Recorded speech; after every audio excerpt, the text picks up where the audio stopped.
How's it going, top fan rivalry fans? We're back. It's that time of the week again. It's Friday once again, so we're back with the weekly review. As always, I am Jackson. I'm here with my good friend Bill, and That's me. we're gonna talk some baseball. Let's talk some baseball. Let's talk some baseball. Jackson, I am so excited because you know what? Not only is this now up in the locker room and on YouTube, but it is also on the Bleacher Brothers Radio Network. And everybody is excited to, we've got faces for radio. So this is going to be awesome, Jackson. Yeah, I'm excited. Look, all I know is it's a longer show today. You guys are in for a Yep. treat. Uh, we're doing a top five instead of a top three. We're up in the ante on you guys. So Yes.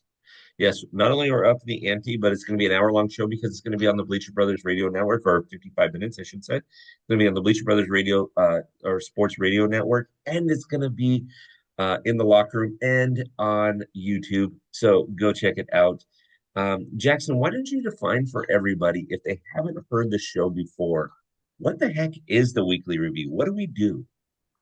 we sit around, every Friday, and we talk baseball. We each bring points to the table, talking points to the table that are not discussed beforehand. So it's certainly interesting sometimes what our weekly priorities look like. But yeah, we just sit down.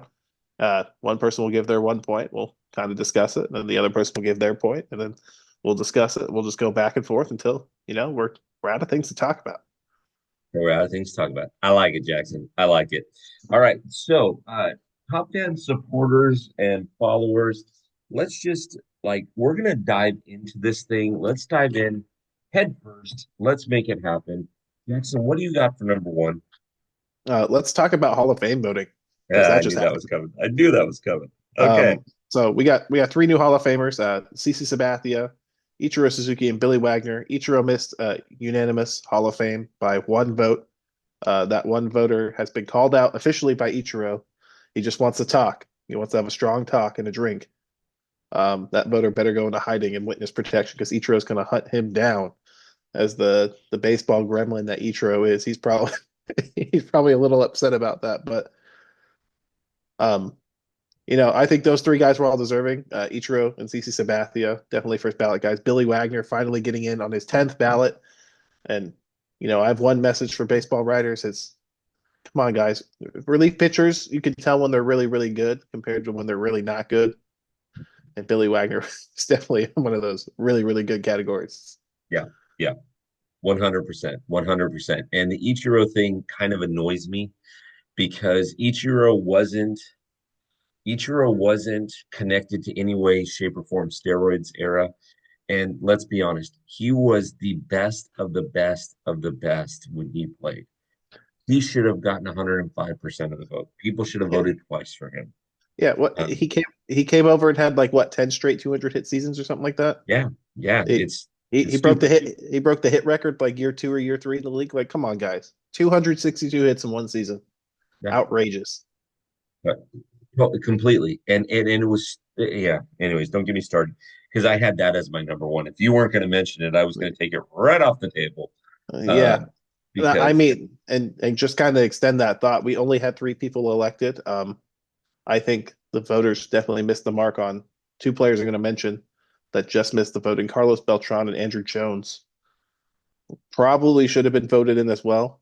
Um, Beltran's one of the best switch hitters in Major League history. 400 home runs, 400 stolen bases. And Andrew Jones is the best defensive center fielder in Major League Baseball history, and he has 400 home runs. Just put him in the Hall of Fame already. Like, come on, guys, what are we doing? I don't know. I don't know about Andrew Jones. Uh, I Carlos Beltran I also struggle with just because of the cheating scandal in Houston. I really do struggle with that, but they're both going to get it, so it's just a matter of time, right? Just a matter of time. I was happy to see that. I believe it was Dustin Pedroia and I believe it was David Wright. They almost doubled their totals. Both of those guys had injury-ridden careers. Had they had a more less had they had more years and less injuries, both of them would have been first ballot guys. They were on their way to being first ballot guys. No questions asked. Right. Yeah. Um, Personally, I'd probably vote for David Wright over Chase Utley, but that's not a conversation people are wanting to sit down and hear me talk about, especially people from Philadelphia. But you Yeah. know, I think next year we'll see Beltran definitely get in, especially with the really weak first year Hall of Fame class. Yeah. Yeah. Um, No, makes sense. and come on, just put Andrew Jones in. If look, if Andrew Jones played 10 years for the Yankees and did all those stats for the Yankees, he would have been in first ballot. Yeah. 100%. 100%. But Okay, so my number one is gonna pivot a bit. And I think the pivot, it'll bring us back full circle, but we learned a lesson, not we. Um, Blake Snell and Jordan Montgomery learned a lesson last season. So did JD Martinez about signing late. We officially today on Friday the 24th, we officially have 26 days until pitchers and catchers report, and it's kind of the light reporting. We have 30 days until it's mandatory reporting for every player. Neither Alex Bregman or Pete Alonso have signed. Both of these guys are marquee players. Both of them can still produce, and they can produce well for a team. Both have turned down very lucrative offers. I don't know what they're looking for. I think it was a mistake for Pete not to re-sign in New York. I also think it was a mistake for Bregman to turn down that contract. So, I mean, I almost want to go on Bregman and Pete watch, but what are your thoughts about them turning it down and now being so close to spring training and not having a club to deal with? I'll say what I said last week. Pete Alonso, it, he needs to take the type of deal that's realistic for him, which Mhm. is probably around 3 years at maybe $80 million. Power hitting first baseman isn't really a premium anymore in today's game, especially one in his 30s. If that bat speed slows down, nobody wants to give him a long contract and watch him strike out 250 times a season and hit, 190. Nobody wants to see that. And then with Bregman, I'm a big Alex Bregman hater. He's what I like to call the Crawford box merchant. His stats are very inflated with his 2019 juice ball season, especially with Houston hitting 42 home runs with that short left field. And I think, looking for $200 million. Again, he's in his 30s. His profile doesn't age well. He's not that much of a power hitter anymore. He was injured for parts of the last couple of years. Yep. He's just not a $200 million player. And I understand, go out and try to get what you're worth. But putting your like you said, signing late and putting yourself at a disadvantage isn't the best way moving forward either. Because if you can't get the contract, you can't get it. Yeah. And at this point, if I were and see, and I don't know the insights. I haven't talked to Pete, I haven't talked to Alex, I haven't talked to Scotty Boris, I haven't talked to anybody. I know nothing, everybody, which, if you ask my wife, 100% agree on that. But at this point, if I were either one of those guys, I'd almost bet on myself like Teo Hernandez did this last season with the Dodgers. And I'd almost take a 2 year 50 mil ticket thing and bet on myself and produce for the next 2 seasons and then go out and get another 4 to 6 year deal at the big contract at the end of at the end of my career. I mean, I think Alex Bregman was offered 167 or 164, something like that. I mean, that's generational money, Jackson. That's generational money. That that's probably what he's worth too over 5 or 6 years. Yeah, And we've seen a lot of market inflation with guys getting overpaid. Um, but front offices are smart. They're not going to overpay if they don't have to. right, There's right, definitely there's guys you overpay on. right. The No, 100%. Diamondbacks with Corbin Burns. Corbin Burns has the potential, to be a top five Cy Young candidate for the next 5 years. Yeah, You overpay for that. yeah, You have to. yeah. For Alex Bregman, he's going to come nowhere near an MVP. So why would you overpay for that? 100%. 100%. Okay, what you got for number two? Number two, Tony Taters is hitting to Toronto. Um, Anthony Santander has signed with the Toronto Blue Jays, who finally got a free agent. instead of being used in every report known to man to inflate free agent value. Um, uh, I think it's a really good fit. I think Santander is going to be a really good piece in their lineup. Uh, Yeah. he's a doubles guy, a powers guy. Doubles guy is going to play really well. And Toronto with that big outfield. Left field isn't too deep either. He's familiar with the division. I really like the signing. The Blue Jays are trying to put a team together because they're trying to keep Vladimir Guerrero Jr. and Bo Bichette in Toronto. Obviously, that's their long term goal. But going out and getting a guy like this, and you know, I don't think it's a bad contract. It's 5 years. Santander's 31, 32, something like that. Yep. So maybe a year or two if it's a wash. But like worst case scenario, you slot him in at DH and he murders left-handers Yep. Yep. in a couple of years. So I Yeah. really like the signing.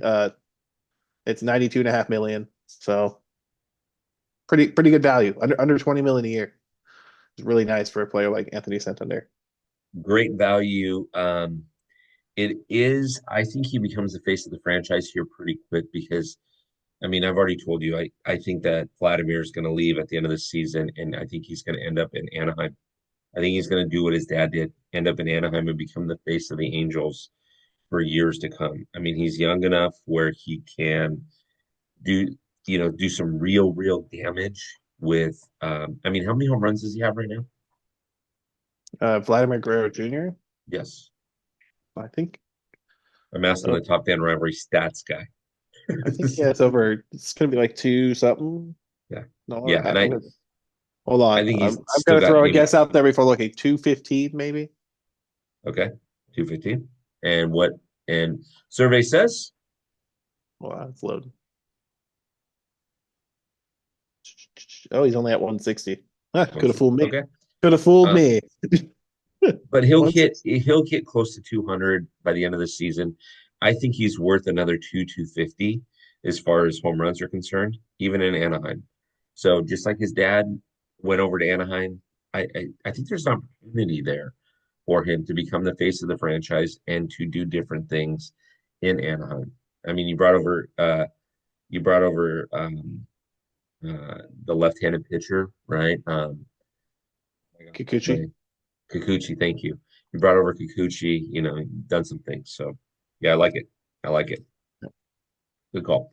My number two is going to stay right there in Anaheim. Okay. Right there in Anaheim. The Angels signed Tim Anderson to a minor league deal. Tim Anderson is looking to reinvent his career after getting knocked out by Jose Ramirez, squaring up against Jose Ramirez, and then just getting flattened like the first round of Mike Tyson fight in the 80s. Um, he is back. He's going to wear angel red. I like this move because he's going to play for the big club, Jackson. But I like this move, and I'll tell you why I like this move. Because first of all, if this hasn't humbled him, I don't know what's going to humble him. But I like this move because the Angels signed Travis d'Arnaud. You have a franchise catcher in Logan O'Hoppe, who traditionally starts off a little slow. Travis can still get behind the plate and catch, and he could be an everyday catcher in a lot of teams. So Logan's going to have to step up his game. Otherwise, Travis is going to steal his job. You got that. Now you signed Tim Anderson. There's a lot of young guys like Zach Neto that play for the Angels where Tim Anderson is going to make them better. They're going to make them better. And so, Jackson, tell me your thoughts here. I mean, It again. I think the Angels have made all the right moves for their club this offseason. I mhm. think they've gone out and they've gotten a good starting pitcher, Yep. a veteran guy for the young arms, and they're getting veteran pieces for their bench and kind of utility spots Yep. to help these young guys learn how to be big leaguers. And look, I'm not saying the Angels are going to be world beaters, win 95 games or anything. They're going to be a lot better than they were the 63 ball club they were last year. I Hmm. guarantee that with Ron Washington at the helm, and the young guys getting another year under their belt, getting used to Ron Washington, who's a very, very good manager. I think the Angels are, they're going to be the fringe of a playoff team. I'm not saying they'll be in the wild card race for a little bit longer than you expect them to. I'm not saying they're going to be at it the last week of the season, but I think the Angels have a shot to really Jackson, surprise people. I'm going to say it right now. I think the Angels in the American League West, I think the Angels won the offseason. You Oh, bring over Coochie, bring over absolutely. Anderson. I mean, Yeah. Seattle did Fun. nothing. Oakland signed a closer, right? All right, well, whatever. Uh, I'm not Oakland, the A's signed a closer. Houston signed Christian Walker, but they lost Alex Bregman. Yeah, I mean they lost yeah. Kyle Tucker. The division does feel kind of open in the West. If you really ask me, the Rangers have a ton of health questions. The Astros are worse. The Mariners are, yeah, the Mariners. Unfortunately, they can't hit. Their life's dependent on it. So Right. I think the Angels are going to be hanging around a little bit longer because I think they'll have a chance to really, kind of push the division a little bit around. I think, funnily enough, I think the A's are the best team in that division right now. It very well could be. Very They well. very well could be, Right. with the lineup they have. So it's going to be really interesting to see how the Angels move forward.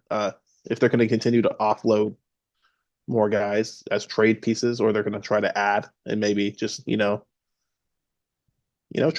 to win like 75, 80 games. Who knows? But they've made all the right moves. Like you said, they've won the offseason in the AL West Yeah. easily. Yeah. Okay, before we go on to number three, we want to stop here and we want to tell you a little bit about those that have sponsored Top Fan Rivalry. We want to give them a big shout out. Number one, if you are in Southern California, you must try the Pizza Store by OC Local. It's in Laguna Hills. It's right there off of Felicia. Jackson, it's not too far from where your parents are at. All Um, right. they've got some dynamic pizza, they've got salads, they've got sandwiches to die for. I mean, this place is the place to go. Go in there. Um, ask for the GM. Her name's Taylor. Tell her Top Fan Rivalry sent you. She'll just be all smiles. You got to check that out. Also, when you're in Southern California, head on over to the beach. Now, I don't recommend you do this after Memorial Day and through Labor Day because it's going to be pretty busy down there. But even if you do, head over to the beach, head over to Ruby's. They got a great rooftop area. We want to thank Ruby's for their sponsorship. They got a great rooftop area. We are currently going to have a dinner and a movie night on the 21st of February, right there on that deck. Jackson, you've been on that deck. You know how Yeah. awesome it is, right? Yeah. Overlooks the ocean. That's great. Overlooks the ocean. You got that movie under the stars. $20 for an adult, $15 for a kid.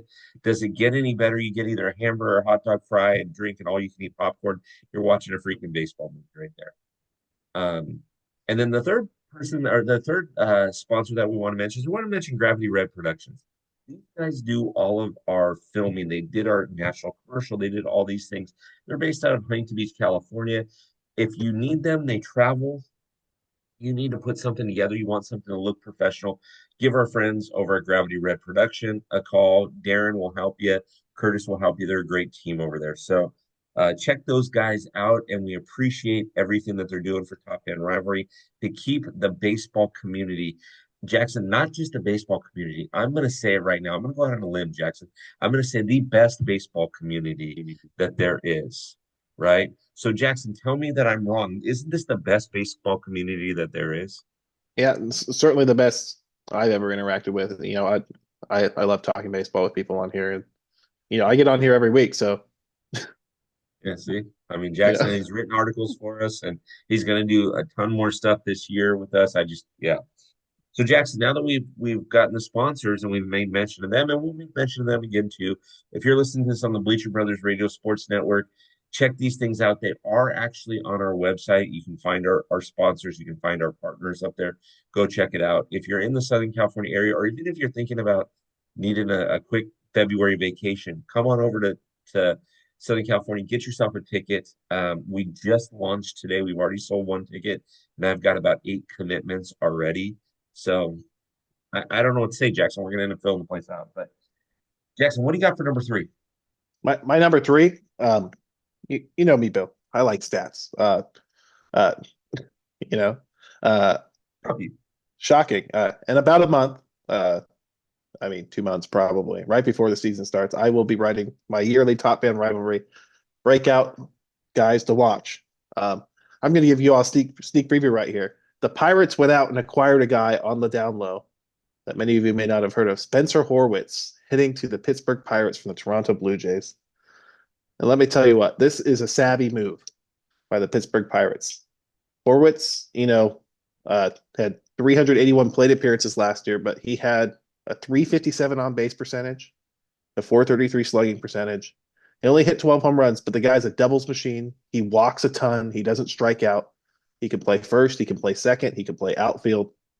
This is probably one of my moves of the offseason. I think the Pirates did a very good job in acquiring a nice guy that could play all over the field, and get on base. In today's game, he could swing. He puts the bat on the ball and he walks a lot, which is really hard to find in today's baseball. So I think I just wanted to highlight the Pittsburgh Pirates. They're excellent move. And this is my sleeper pick. I think he's going to be a 20, 25 home run guy, 360 on base percentage. I'm calling it right now. Spencer Horwitz, Pittsburgh Pirates.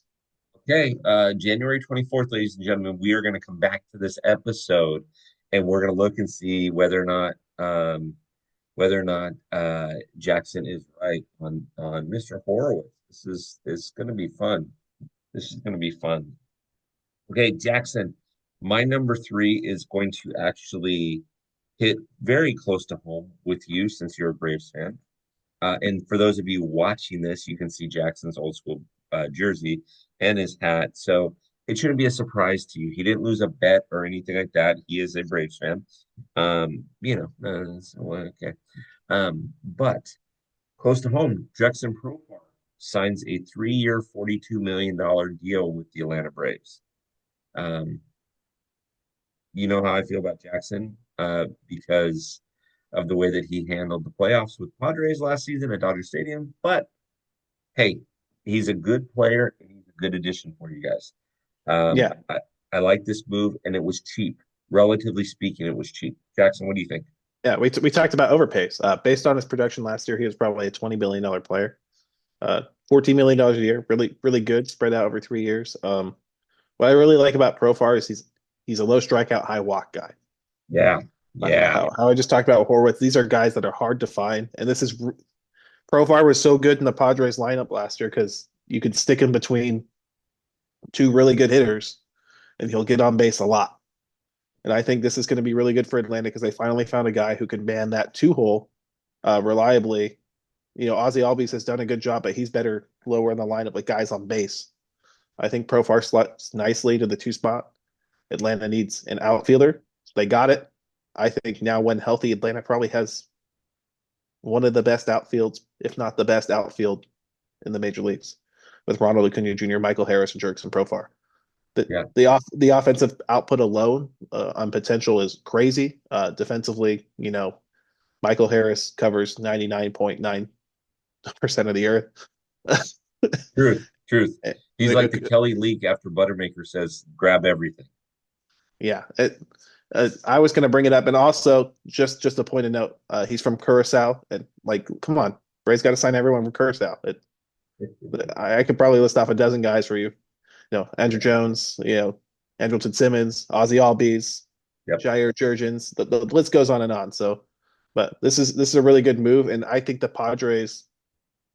I'll talk about the Padres in a minute, but I think letting go a player that can be that good, even if he's somewhere between what his bottom out is and his last year, that's a player you don't want to let go, especially with on base skills like Profar.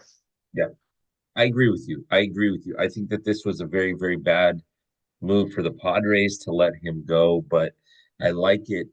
The American League, I'm sorry, the National League East is going to be a dogfight. It's going to be a battle. I mean, you have the big three teams in there, right? You've got the Braves, you got the Phillies, you got the Mets, and so we'll see how it all starts playing itself out.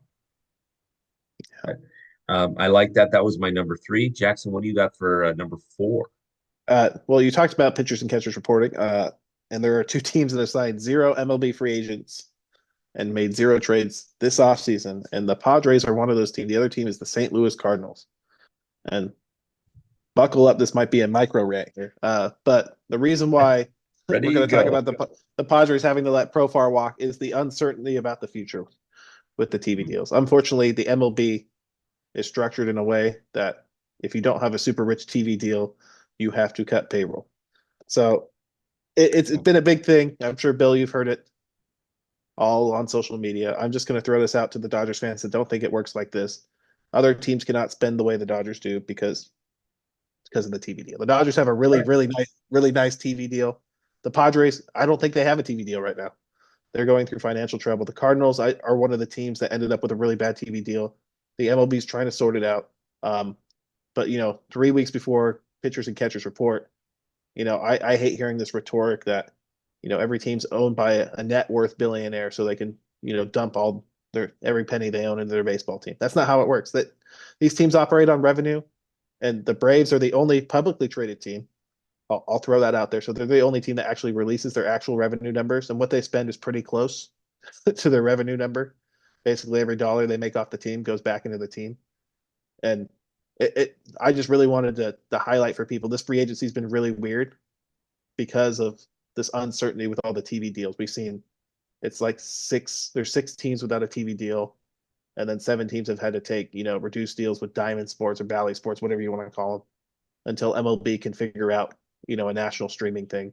But there is that hurdle that the Dodgers have their lucrative deal, the Yankees have their deal, the Red Sox have their deal. It's do you break those up? Is that fair to those teams? But it's a discussion, and I think it's going to come up when the collective bargaining agreement expires at the end of 2026, I believe. Right. Uh, TV revenue and how it goes back into the teams, and so I think for the next couple of off seasons here, we're going to see some really weird. No one wants to overpay because they don't got the money. Yeah. No, and you're absolutely right, Jackson. The first rule of business is to stay in business, right? And when you're talking about billions of dollars that can go out over a course of just a few years, right? You've got to have that coming back. Unfortunately, it's the cart before the horse, right? And if you're not winning, it's hard to generate that revenue stream. If you're not winning, it's hard to get certain things done. It just is. Like I don't know how else Yeah, to say it. It's just hard. and some teams like Tampa Bay, even when they are winning, it's hard to generate that revenue stream. Mhm. They don't have the market. I think Tampa Bay makes like $90 million a year. There's a reason why their payroll is 75 million every year. They can't, Yeah, yeah. and they have to bank that extra 15 million to upgrade their scouting. They have to upgrade their minor league. People don't. You sit here and you don't think about the extra costs associated aside from the payroll. You know, these small market teams have to invest in that infrastructure heavily because they have to make sure they can get the most out of these league minimum guys. And it's the sucky thing about baseball. One And thousand percent, I feel for Jackson. Padres and Cardinals fans because it kind of feels like they're not going to have good years next year again. Yeah, one thousand percent. And I love I yeah, it's hard. I love the fact that you've got to and you and I are going to co-write an article together. You don't know this yet, but I was going to bring it up to you, and you just led right into it. But you and I are going to co-write an article together that's going to do with the fact that should there not only be a salary cap, but should there be a salary cap on deferred compensation? And how would that play? I've got some ideas about it. I'll talk to you offline about it. You But know what? But my snap thought is, yeah, I think you shouldn't be allowed to defer X amount of dollars. I understand contract deferrals, why players like them, why the team likes them, but yeah, there has to be some sort of way to rein in the control, other than kicking the rock down the street. yeah, To yeah. use those of you who are familiar with the NFL, the NFL has tons of rules where they kick their debt down the road all the time, and it's dumb. The New Orleans Saints go from negative 80 in cap space, 80 million to oh, we have money all of a sudden. It's dumb. Boom. It, the bottom line is you can't reward bad financial behavior No, you can't. because you see it with other sports around the world. It torpedoes teams. Not you can't bank on some billionaire to come bail your team out every time you make poor financial decisions. These teams need to operate within their means, and it's just the unfortunate thing. Yep. Yeah, I'm totally okay writing an article about that. It'll be Yeah, a you long and I one. are going to co-write an article about that. I have some ideas, and I think it'd be a lot of fun. Okay, so my number four, it's going to bank off of one of our friends. I interviewed a gal one time, a couple of times. Her name's Jonna. She runs a media company or media production called Babes, right? She's a huge Yankee fan and Babe Ruth playing off, that Babes Media. Her name's Gianna. Gianna made mention on her social media. Help, my cat wants to get involved here. So if you're seeing this, on Zoom or I mean on YouTube, you'll understand. If you're listening to the audio, you're like, Bill, stop being, stop losing your mind. Gianna made a post and she goes, shocking, the Dodgers signed another person to add to their 90-man roster, right? And she's kind of making a joke about it, which is good. But the Dodgers have now become the evil empire. And this is kind of um, where when you win, it becomes easier to recruit players to your team. When you lose, it becomes more and more difficult. And don't talk to me, I get what we're saying about, salary caps and things like that, but there's also, I mean, if you're the White Sox, you lost 121 games last season. It's going to be really hard to recruit people to come play for your team if you lost 121 and there's not really an end in sight to that. So, I mean, Jackson, a friend of mine over in New York City had sent me a message, and there were two Mets fans that were doing a podcast, and they were talking about um, how much they hate the Yankees, but they said if the Dodgers and the Yankees end up in the World Series again, I'm going to pull for the Yankees. And the other guy says, "You can't do that. That's sacrilegious or whatever." But that's the way people feel now. So, Jackson, have the Dodgers become the evil empire? Yeah, absolutely. And a lot of it, look, I just mentioned it. It's that TV revenue. The Dodgers make 300 something odd $1 billion a year from their TV contract. So it allows them to field this high of payroll and still make money. They're able to make these high risk contracts. They're able to go out and get these players from Japan because they're able to entice them to come over. Yamamoto getting that lucrative contract, which is going to pay dividends for them in the Japanese market, and it makes the money back. So I understand there's a lot of frustration going around of the rich get richer. Yeah. I think the system's always been like that in the MLB, and I think we are coming to that breaking point where the next CBA something's going to have to be done about it because I know it's not a guarantee in baseball, but it certainly doesn't feel good when every time you play these big teams, they just get stronger and stronger. And you feel like if you're a fan of like Cleveland, they've held on to Jose Ramirez for this long for because he wants to play in Cleveland. That's that's been really good for them, but Yeah. it, it's not usually the case. Most guys jump ship and they go to teams that win. And the Dodgers obviously have the strongest roster right now, in part to their strong financial position. Yep. Yep. 100%. 100%.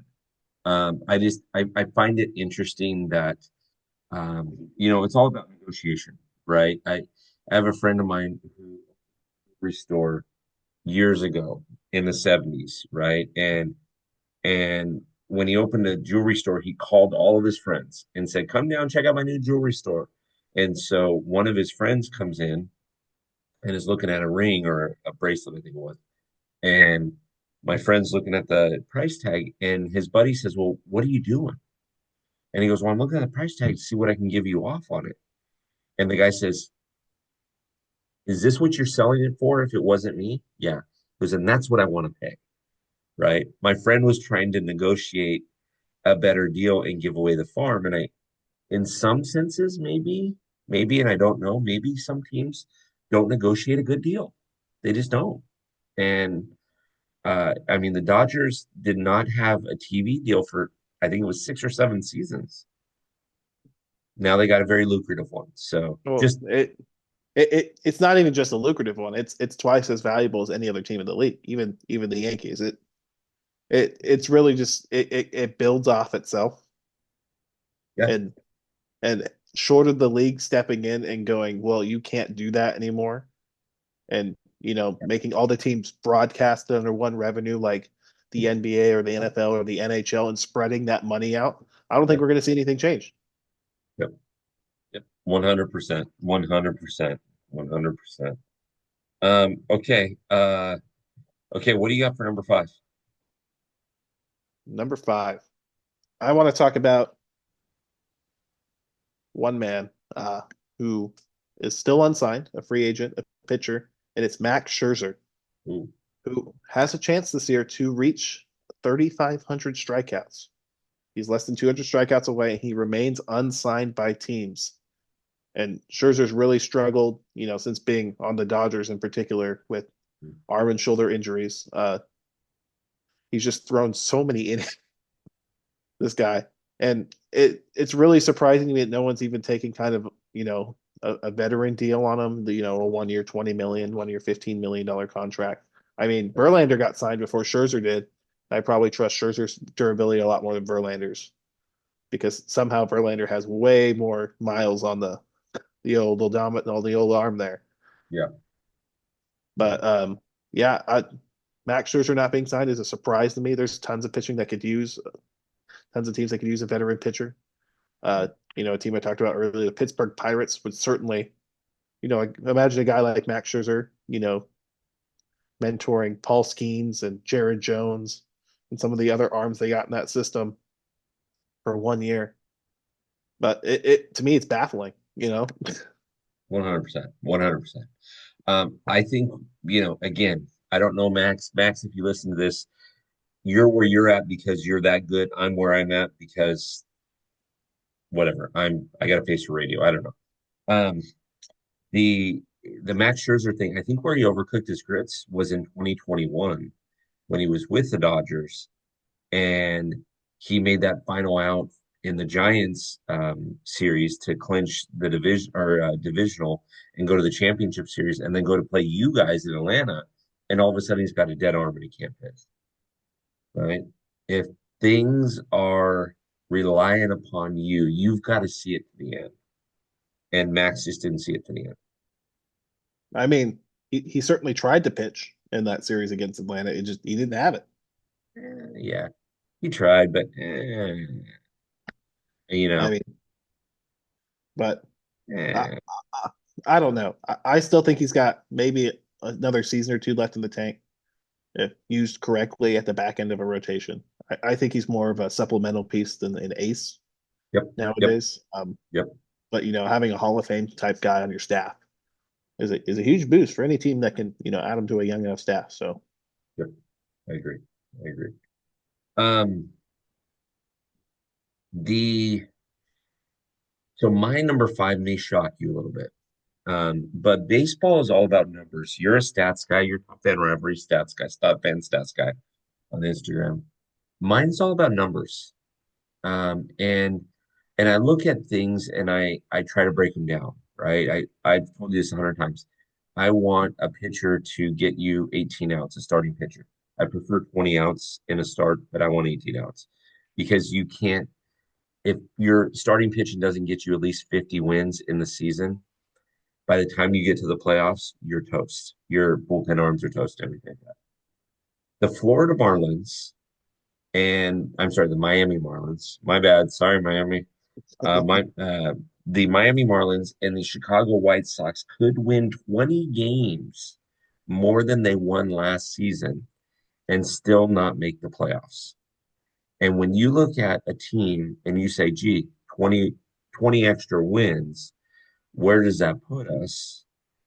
And in some cases, you can add the Angels in there too, because they had 63 wins last season, and winning 83 wins is not going to win you that division. I don't even think it gets you into a wild card, but the Marlins and the White Sox, in my opinion, are in trouble.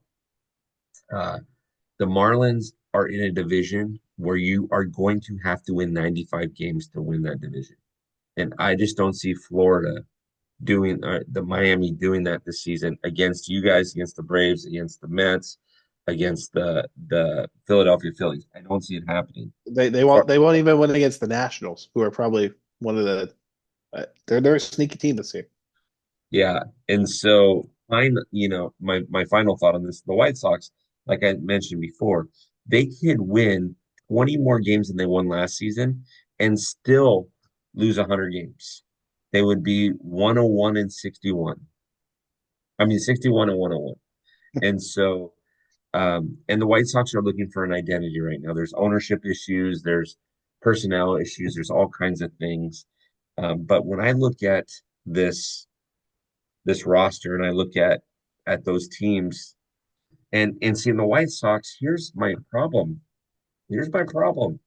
The White Sox play in a division that you could probably win it with 87 games, right? There's no dominant team. Cleveland's not overly dominant, right? Detroit's not overly dominant. Casey's not overly dominant, and Minnesota's not overly dominant.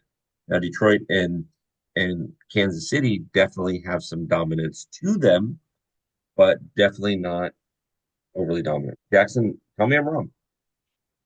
No, you're not wrong, but I do think there is a difference between the White Sox and the Marlins. I think the White Sox have done an excellent job at restocking their farm system, so Yes. they may not be bad for long. Um, they have a wealth of depth at lots of positions, including catcher. With Kyle Teal, who they acquired in the Garrett Crochet trade, and Edward Cuero, who they acquired in the Reynaldo Lopez trade to the Angels. Both are very good catchers. They project to be here this season. They have a shortstop, Colson Montgomery, who looks really good just off the top of my head. They have a really nice farm system full of guys that are starting to come to the MLB level with another wave behind. I Mhm. think the White Sox did the right thing and just blowing it apart. If you're going to be really bad, just blow it all apart. Mhm. And even if they only win 20 more games next year, I think that's a really good improvement for the morale of the team to not finish anywhere near where they did this year. Um, Preach, preach, but I, preach. I think the White Sox are trending in the right direction. I think they're going to have a very good young core soon. The Mhm. Marlins, on the other hand, have not been able to produce any position players for the longest time. Their ownership isn't very good. You want to talk about teams that have low revenue? The Miami Marlins are probably right right there at the bottom with the Tampa Bay Rays. They don't make a lot of money, so they're on a really tight budget. It doesn't help that their owners aren't willing to approach that threshold at any way, shape, or form. Um, I think Miami's in trouble. They have no clear direction. Their farm system isn't very good. They produce good pitchers, but you can't win if you can't score is how the saying goes. So unfortunately for the Marlins, I think they're going to be stuck, for another half decade to decade here in a division where everyone's just better than them. Yeah, yeah, 100. I, you're not wrong. You're not wrong, Jackson. I, You're not I wrong don't, on I that. don't see any of the four teams ahead of them being any worse than the Marlins over the next decade. Bar, Decade might be a stretch, but at least for the next eh, probably 3 or 4 years. probably 5 or 6. All right. Uh, Uh, I You're know the listening to Philly. this down in Miami. We apologize. I know the Phillies score is going to age up, but I know how the Marlins song and dance goes There you go. following the division close. It's going to be produce some talent instead of building around it. They're going to trade it away for more prospects, rinse and repeat. And then who Rinse knows? They repeat. might they might accidentally win a World Series and then blow it apart again. So Okay, so I'm gonna we do a thing called an honorable mention at the end of this show. I'm going to, before we do that, we've got about 7 minutes left in the show, everybody. You guys have been great. Let me recap for you real quick what we talked about. In Jackson's five, he talked about the Hall of Fame voting as number one. Then he talked about Anthony Santander signing in Toronto, Horowitz signing in Pittsburgh, and made a prediction on that 20 to 25 home runs, zero trades by five the home runs, Card. 20 to 25 home runs, not 28. That's a Oh, lot. 20 25 home runs. I'm my bad. Zero trades over in San Diego or St. Louis. And he talks about Max Scherzer. I, on the other hand, talked about doing a search for Bregman and Pete Alonso, number one, Tim Anderson signing number two, Judson Profar signing with Atlanta, number three, the Dodgers 90-man roster, as it's been dubbed the Evil Empire. Um, and I joke about that 90-man roster. Everybody, I know that it's a 40-man roster, so don't at me. If you're going to at me, my name is Calvin Westfall. No, I'm just teasing. Just teasing, Jackson. And then I talked about the Marlins and the White Sox. So, Jackson, what do you got for honorable mentions? Honorable mention. I lost the number, but speaking of the Marlins, Mhm. the Hall of Famer of most games played for the Marlins. Do you know who it is? Hall of Famer with most games played for the Marlins. Hall of Famer. Jeff Conine is not in the Hall of Fame. Most, no, I don't. Wait. No, he's not in either. I don't. It's Ichiro Suzuki. Oh, okay.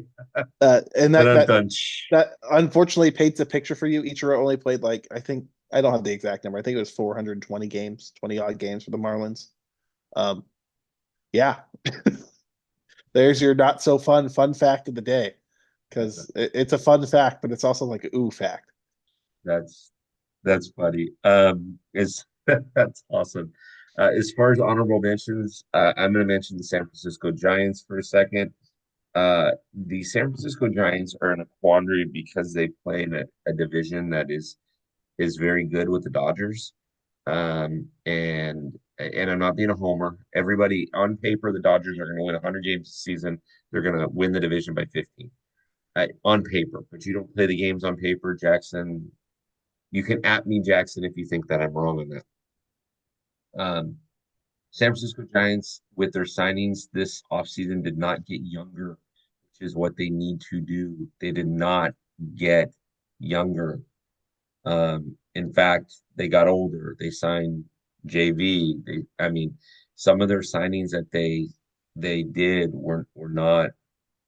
I mean, Willie Adames is relatively young, but I don't think the Giants did themselves any favors. And again, Jackson, correct me. I think their outfield will be improved. They have a couple of prospects coming up, the Giants, so they're kind of riding on those prospects. It's real, you know, make or break with I don't remember his name, but he played a lot of shortstop and second base for him last year. Fitzgerald. That was Tyler Fitzgerald. If he can continue to produce at a major league level, they have a top prospect first baseman, another outfielder coming through. They can build off of that with Elliot Ramos and the Korean player who they signed last offseason, who suffered a season-ending shoulder injury early in the year, was kind of a non-factor for him. So it'll be really interesting to see if he can come back and be the player they need him to be. And they might have a decent team. The NL wild card's always wild. It's never clear cut. There's maybe one team at the top, but the other two wild card spots are a literal fist fight in a dark alley. So Yep. it'll be interesting to see what the Giants can cobble together. I think they're kind of in this weird transition where they have a new general manager who's relatively new to the front office, and he's going to make all the safe moves. Yeah. And this isn't this 100%. is this isn't a knock on Buster Posey, but it's absolutely the right thing to do. Your team's getting up there in age, and there's no clear path forward. You do just need to make those safe moves to, keep your team as good as it is, or maybe slightly better Yeah. heading So into the next. their GM, Jackson, I've interviewed their dad, his dad, and he's been in the Giants organization for a while as a scouting guy. And so head of scouting. And so I'm interested to see now that he's got keys to the kingdom what happens, Yeah, right? But again, you have unknown factors, right? The city, what's around it, how the cost of living is, what are the schools like? You have all these different factors that play into it. But here's my last point of my honorable mention, and it goes to the Giants, and um, it goes to as a whole. Um, I'm going to say the Giants. I'm going to say the Orioles. I'm going to say the Diamondbacks. I'm going to say maybe Toronto with Anthony Santander. But when your teams where you're in a division, uh, you guys have the big three in your division, but when you're a team that's probably not going to win your division, don't look at the schedule and do not look at the score. Don't look at the standings every day. Just go out and win your games and go for the wild card, right? Don't. I mean, now you could shock the world. The Dodgers could end up having all these injuries and end up being 40 games under 500, and that could happen. But if you're the Giants, don't look at the standings. Just win your games and win series. Just play it simple. yeah, play baseball. Yeah, it is. That's all it is. Everyone starts 0-0, so Yeah, yeah. So, okay. So Um, I would like to admit Ichiro played 432 games for the Marlins. I oh, found, sorry, 432 games. There you yeah, go. I would like to credit the Cespedes family barbecue for that That's good. information. There you go. So, Well, it, Top Fan Rivalry supporters, this is the first time we've ever been on the Bleacher Brothers Sports Network, and we are so grateful that AJ and his crew over there is putting us on there. Every Friday night, you get to listen to us on a weekly review. We're going to go through different statistics like this until the season starts. Once the season starts, obviously, we'll have stuff leading you into the weekend, pitching matchups, different things of that nature. So go check us out. We want to thank AJ. We also, again, I can't say it enough. If you're in Southern Orange County, if you're in South Orange County, go over to Ruby's. Go check out that deck. Go get yourself some food. Say hi to the manager. Walk in and say, I'm here because of Top Fan Rivalry. Where's Ned? I want to shake this guy's hand. Ned will do you great if he knows you're coming from Top Fan Rivalry. You're going over, you want some pizza? Go over to OC Pizza. I'm sorry, the pizza store by OC Local. You need some production done, call our guys over at Gravity Red. Hey, Jackson, these guys are great. You met the Gravity Red guys at FanFest in I 2024. they're fantastic. They're Yeah, they're a they, lot of fun. So Jackson, let's do it again next week. Yeah. yeah, we'll be here next Friday, and we'll be 1 week closer to baseball starting, guys. It's almost over. Amen. It's Long almost over. National Nightmares almost over. Baseball season's getting ready to Yeah, start. I know. We only have to endure 2 more weeks of football games. There you go. There you go.